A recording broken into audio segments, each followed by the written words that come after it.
Lauderdale. I'm Mark Middleton along with Bill Schaefer. And if you folks joined us yesterday evening, and we certainly hope you did, you saw Bill and I on the beach in Fort Lauderdale. We took a pretty big risk, Bill, because there were threatening thunderstorms. We really didn't think we'd get the show in, but we pressed on and we did. But Bill, we didn't have the same amount of confidence today. No, the weather is supposed to be bad tonight, although today was beautiful. We've got great action that we'll be showing you in just a little bit. But as Mark said, we'd love to show this city off. There's so many beautiful vistas and scenes and spots.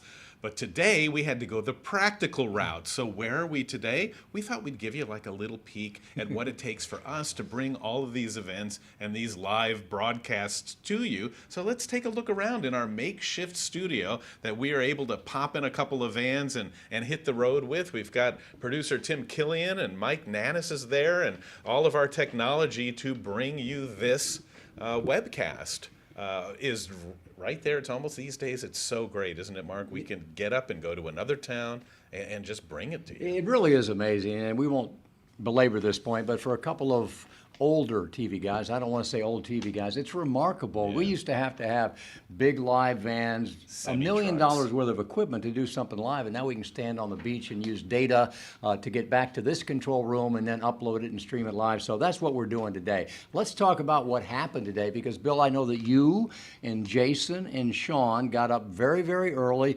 drove to Miramar for track and field, which is really one of the highlights of this event. And the activity there is crazy too. Miramar, just so you know, from the headquarters of the National Senior Games, which is mostly the convention center, it's about a half-hour drive. So all the athletes also go down there. Everybody was down there very early. It's a beautiful facility. And once we were down there, look at this. There's a guy doing a triple jump. You know, a little earlier you saw javelin and shot put, and it's awesome. These are some of the older guys. This is the 85 to 89 age group, and watch these guys run. These guys are hauling, and this is amazing. The guy who's out front, look at him go. This is Roger Vergin. He's our friend from the Villages, and did he smoke the field or what? How would you do if you were out there running against him? This guy is amazing. So we had to ask him his philosophy, ask him a little bit about his character, and here's what he told us right after the race. It's just something that was in my nature from the time I was very young. I was always a very driven person. And, I was successful in school and in business and so on. And I retired, and, without some of those things to drive me, I just had too much time on my hands. So I took this up at 71. And I've now won almost 100 national or international championships, including the decathlon for the last 7 years, the pentathlon for the last 8 years. It's a lot of fun. So you meet such nice people, too. Yeah, I was going to say, having said all that, what is it that you really get from doing all this? Well, it's just, at the age of 84, all of my friends from high school are gone. They're all dead. Many of my colleagues that I worked with, I was a professor, university professor, so most of them are dead. These are my friends now. Even though I don't see them often, it's walk in and see them. It's just like, you saw them last week, even though it might be 6 months. So this is the best set of friends that I've got at this age. And is life at 85 anything close to as rewarding as it was at, say, 35? Well, there's different kinds of rewards. It's plenty rewarding if you have something to do, if you have a few friends, and if you can relax and just enjoy it. You're an inspiration. Oh, thank you. Thanks a million, Roger. What? I was a guy who couldn't make the high school team, by the way. And look at you now. Look at me. Oh, wait, did you catch what he said there? He said he was cut from the high school team. Mark, that still bugs him because he's proud to say that, look where I am today. How cool is that? The Villages is such an amazing area, and Roger Vergin is one of the best athletes in the Villages. Yeah, it's really cool, and because he was cut from all of his high school teams doesn't mean he's not great right now. And, it's really kind of a metaphor for life. It's not how you start the race, it's how you finish the race. And Bill, I'm I'm thrilled you ran down Roger Vergin because it's not easy. I actually met Roger in Miramar back in December at the Florida State Games. Here's what I learned about him that I know you know, but it wasn't in the story. This is a guy who was a business professor at Cal Berkeley. After that, he worked for Marlon Brando as a business manager in Tahiti, and from there, he owned part of a gold mine in Empire, California. He said he lost just about everything in that, but resilience is what life is all about, and he certainly got it. Everybody here has a story. His is fascinating. Yours would be too if you were here. He's a guy that was not considered athletic. He was a driven guy. And when he retired, he needed something to replace it. He turned out, what better favor can you do for your own body, for your own health, for your own family, than to give this a try? Anyway, he did, and you heard him talk about how many medals he's won and how it's totally changed his life. Yeah, it keeps him going. Talk about stories. I ran into a great one today. There was a basketball reunion here in Fort Lauderdale this morning that has everybody talking, celebrating, and laughing about what this group of women are doing. We'll share that story with you next.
Hi, everybody. I'm Bill Schaefer with Mark Middleton, and we are in Fort Lauderdale, Florida at the National Senior Games for Growing Bolder to bring you all this amazing action going on. 12,000 athletes in 24 sports. And for so many of the athletes we're meeting, getting together like this, it's kind of a reunion for them to get to see each other once again. There are so many stories. All you have to do is walk into any venue and you find one, and we did this morning. In fact, this is a story, folks, that is more than 40 years in the making, and I think the best way to start it is with a photo. So let's take you back to 1980, and these are the challengers, the girls basketball team from Hollywood Christian School, 23-1, and the Florida State champions in their division that year. This year, 42 years later, 8 teammates are reuniting in their old stomping grounds to compete once again in the National Senior Games. The Challengers made their tournament debut this morning, and while all parts of their game are not back yet, their competitive nature,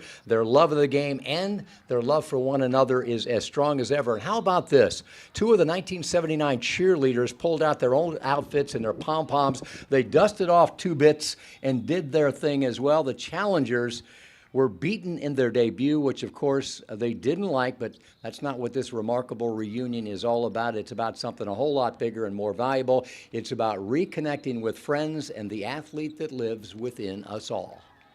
The sport allows us to reignite the athlete within us.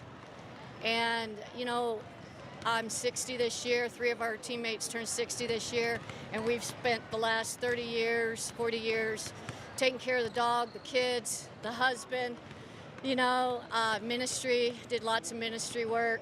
And this is my time, my time to just rediscover who I was. I was an athlete from age 8 till age 20. And so that's the beauty of sports. It brings people together. We would not be reunited.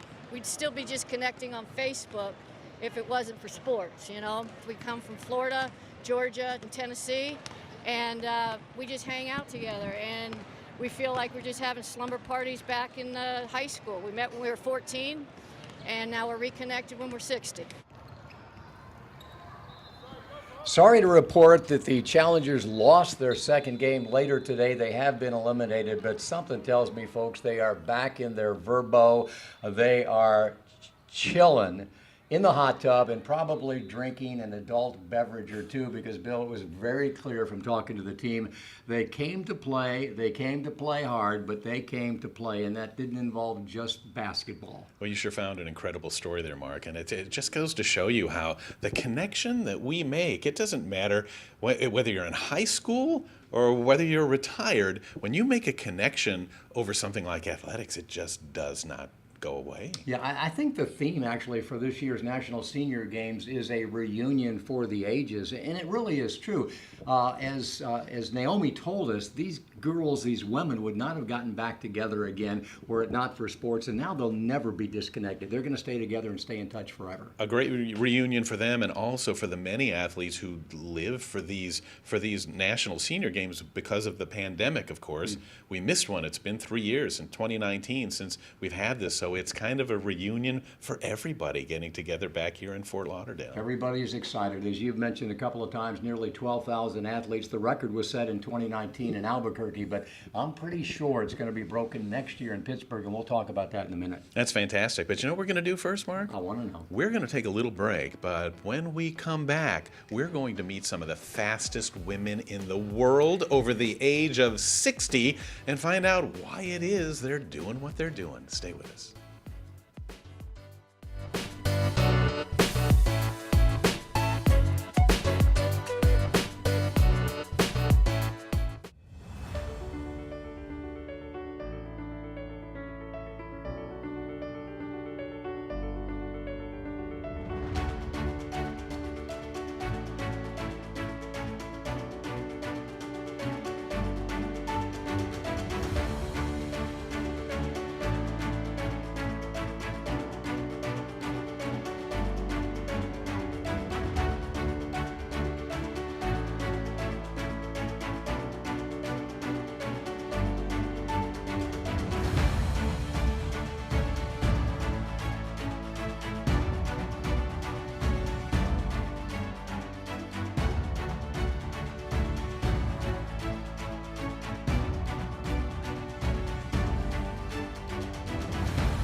Welcome back, and if you want a beauty shot, and you know who really doesn't, here it is. Forget the Goodyear blimp, folks. That is old school. We've got the growing boulder drone flying above Charnow Park in Hollywood Beach, the site of yesterday's 5K. Take a look at that. We told you about the women's trailblazing running pioneer Catherine Switzer running in the 5K race yesterday, but we didn't tell you, and we're going to now, is that her husband, Roger Robinson, is as well known and respected worldwide as Catherine is in the running community. Roger was the world's leading masters runner throughout the 1980s. He ran for England and New Zealand. He won the men's masters division in the New York Marathon, the Boston Marathon, the Vancouver Marathon, and more, setting records in each and every one.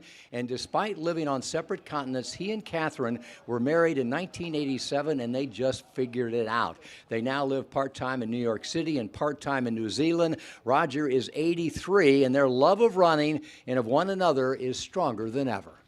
Let me ask you one question about your relationship, because I talked to Catherine about it. I read somewhere where she said, you know, she found an athlete poet, a professorial, academic, intellectual athlete, cool, groovy dude. So I'm expecting that you can somehow put an interesting description on your relationship. Oh, yes, because having the running, it's not essential, but it's a big help, because that is something that's important to us both. And so you understand. And you can help each other through the bad times, because there's always an injury. You know, we're up, one of us is up, the other one's down. And there's always an illness or injury or something, and you help each other through. You understand that. You understand the smelly shoes. You understand the need to get out and run every day. But as a person, I don't have to speak of Catherine's personality. Everybody loves her. And everybody adores her, and women fall into her arms and cry and things like that. Well, when she lit the cauldron last night, and I said to her afterwards, "Well, you light my cauldron every day." So They are humble heroes. The spark still burns, folks. They both fly well below the radar, but for the knowledgeable running fan, a photo with both Catherine and Roger is a prized possession. Okay, as we mentioned earlier, Bill started his day out at the track and field venue, and wherever you go at the National Senior Games, whenever you bump into a group of women, you realize very quickly that it's not just participating in sports, it's bigger than that. The participation, the socialization, the community has not just made their lives better, it's totally transformed their lives for the better. It's something Bill discovered this morning. Thanks. One of the stories that we see at the National Senior Games doesn't happen on the score sheet. It happens in the heart. Here's a great example here. All runners, all people from different walks of life and different places. What is this event really all about? Oh my God, it's about the competition, friends getting together. We haven't seen each other in years. And friends you never would have made. Never would have made if it wasn't for the National Senior Games. So do your friends look at you and go, are you crazy? Why do you put that much time and effort and money into traveling and going all these places? My kids always say, "Mom, how long are you going to run?" And I say, "As long as I can run." And look at the example yes, that you're providing for them. yes. My son always says he hits the gym, he works out, that I'm his inspiration. You got to keep up with Mom. Yes. How proud are you of what you do? I'm so proud of me because not only my age, but make a sacrifice to be here, because today I might not able to be here because so much stuff happened, but the senior game make us go through all of it and make the dream come true. And that's what I came from. No matter what, I need to take at least one medal home. It gives you a goal. It gives you a reason to keep moving forward. breathe. How about you? What do you think the real message of the games is to people that are watching? I think it's just important to set a goal and work your best to achieve it. Whatever you do, you're better off than if you've never set the goal. So it's important to set the goal, be active, be healthy, and do your best. Tell me your names and ages if you don't mind. You guys are proud of your ages, where most women don't like to. Tell me your names and your ages and where you're from. My name is Ruth Johnson. I'm 60 years old. I'm from Detroit, Michigan, and I do this in honor of my late father, who was my first track coach.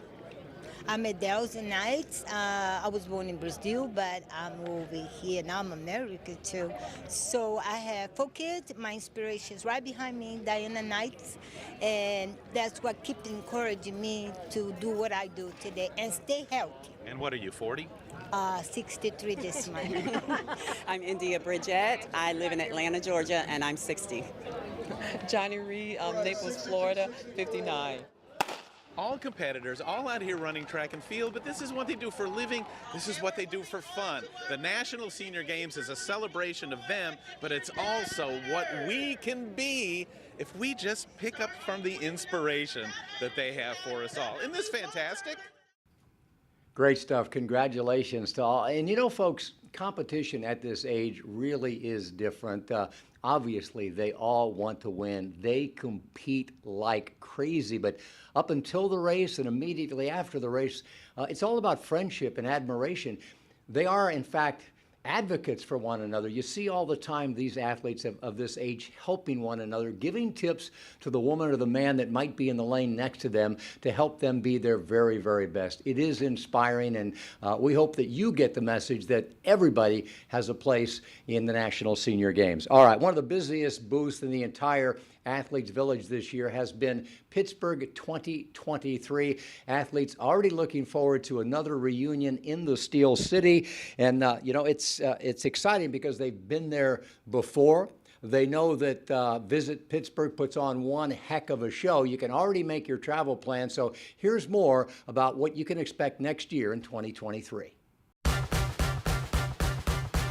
The word is out. Pittsburgh is a must-see travel destination. Plan a visit and you'll quickly find what makes our city so special. The experiences and attractions you'll find only in Pittsburgh. That's right. Experiences like the Heinz History Center, The Andy Warhol Museum, or the August Wilson African American Cultural Center.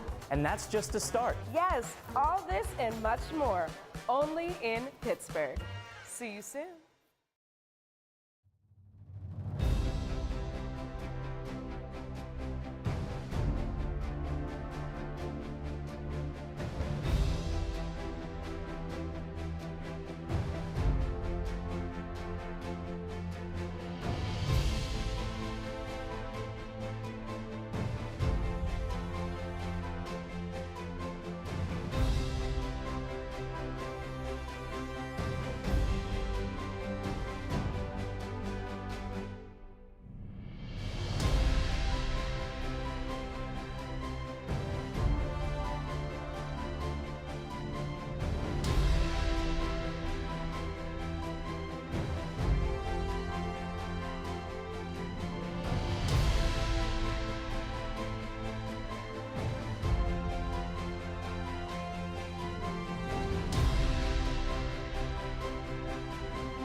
Welcome back to Growing Bolder at the National Senior Games here in Fort Lauderdale. And folks, I got to tell you, if you're looking for reasons not to do something, looking for reasons not to get up and get out and be active, looking for reasons to not get off the couch, you are in luck because there are plenty of them. But I recently interviewed a woman who I think might change your mind about the possibilities. Her name is Leah Coriel. She is an archer, and she is definitely not what you might expect. Leah had a very difficult childhood. She was abused in multiple ways as a child. 8 years ago, she was diagnosed with MS, multiple sclerosis, an incurable disease. Doctors said she had 8 years at most, so get her life in order. Her husband divorced her. She had thoughts of suicide. And then, for whatever reason, she said, what about archery? In a wheelchair, she took up archery in 2015, and it transformed her life. And you know what did it? The notion, for the first time in her life, that she was an athlete. Here's a clip from our interview with Leah Coriel. So we went to this adaptive sports camp in California, and the first day there was a huge shift in my life because, I was overweight, I was shy, I didn't care about really my appearance, and they said, all right, athletes, and I'm like, I'm not an athlete. People assume that I've been a lifelong athlete. With my childhood, I've never played sports. I was the last kid on the playground chosen to play on a kickball team, because they would rather play one person short than have Leah on their team. So it's the first time in my life I wasn't, a student or a patient or a participant or, something other than an athlete. And that shift changed my life, absolutely changed my life, because it changed my identity and who I thought I could be. How about that? Leah clearly articulates what Bill and I see almost every time we talk to the over 10,000 athletes here. There is something about getting a credential that says athlete on it that changes your own self-image, your own perception of who you are and what is possible. And I really think this is one of the most magical things about the National Senior Games, the ability for people, for the first time ever, at any age, to consider themselves an athlete, to look at others around, be inspired by them, and know that they are, in fact, inspiring others. So if you want to listen to our Fountain of Youth podcast, you should, because there's a lot of great interviews like the one we just shared with you with Leah Coryell. Just listen to it, subscribe to it anywhere you get your podcast. I think most people do it on Apple Music or Spotify. Check it out, Billy. It is the Fountain of Youth podcast. It's an awesome podcast. It'll change the way you think. It's just fun to listen to, and it'll really get you going. One of the reasons Mark has a credential that says athlete is because he is one. Some of the people here talk the talk, some of the people walk the walk. Tomorrow morning, Mark will be in the pool competing here at the National Senior Games. Was that a difficult decision to make? Well, I still reserve the option to scratch at the last minute if things get too busy. But no, it is impossible to not get jitters. It's impossible to not want to win. It's impossible to not start thinking about, I'm too tired, I've not had enough time, I'm working. But when push comes to shove, it's also impossible not to step up there on the blocks and see what you got. And I'm putting you on the spot here, but do you understand how Leah felt? Do you understand that? What is that feeling like, of feeling, I am an athlete, I can compete, and I can do well? It's a great question, and Bill, I think the important part in that is that everyone needs to realize that we are all athletes. It really doesn't have anything to do with winning. It doesn't have anything to do with competing. Yes, many athletes compete and many athletes win, but being an athlete is just about moving with intention. Trying to get better, trying to improve your overall health and well-being. If you do that, you're an athlete. Just keep at it, because it gets easier and it gets better. Well, I'm super proud that you're going to be doing that and representing Growing Boulder in there and representing yourself. And Mark will never tell you, but he is one of the best swimmers in his age group in the world in your events.